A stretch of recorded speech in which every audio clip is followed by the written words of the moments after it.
The two main goals are to for skill development for the students, obviously. And you can look at the like traditional skill development, like where you want students to learn how to broadcast on the radio and stuff like that. But there's so many other things like management of a radio station, small business development.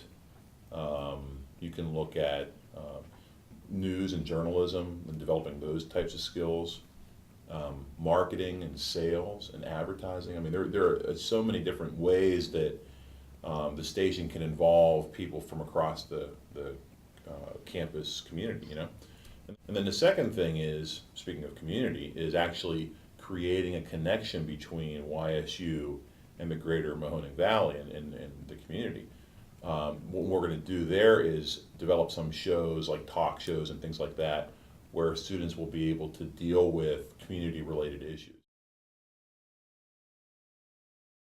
I mean, this is a completely student-run station, right? Okay, so we've got this, and we can talk about the names too, but because we're going through this process of trying to select the name, Yeah. and all of these people that are on the faculty community leader advisory board, right? They're like all coming up with names, and I'm like, no.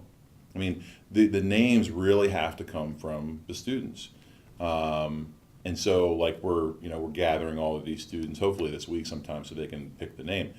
But the reason why I answered your question yes is because anytime a student would ask, like I ask all these students, do you want to get involved? Do you want to have a show?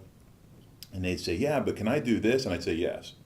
And I didn't care how far-fetched it was, how weird it was, because I want them to feel like they have ownership of this and that they can do whatever they want to within reason. I mean, the goal is right now for the fall.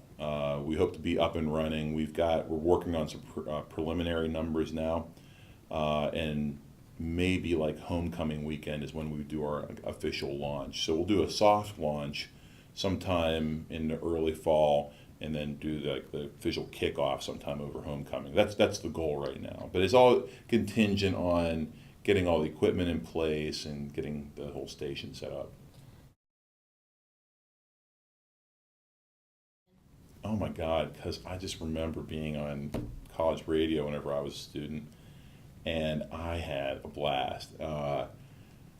And that's actually one of the reasons why a lot of these people on the faculty and community advisory board got involved, is because like Bob Hogue from computer science is on this board, right? Computer science guy. Like, why would he be? I mean, you can understand why he might be interested in internet radio, but why would he be interested in radio? And he said, man, I just remember having that college radio show and it was like my 3 hours of I can do whatever the heck I want to do and just have fun with it and experiment. And that's what it was like for me. I had a Thursday night show from 9 to midnight, right? And that's when all the people were having their house parties and college in, and they just had a good time. And people would call in and request music, and so I felt like people were actually listening to me, and it was pretty cool. And I want students here to have that kind of experience.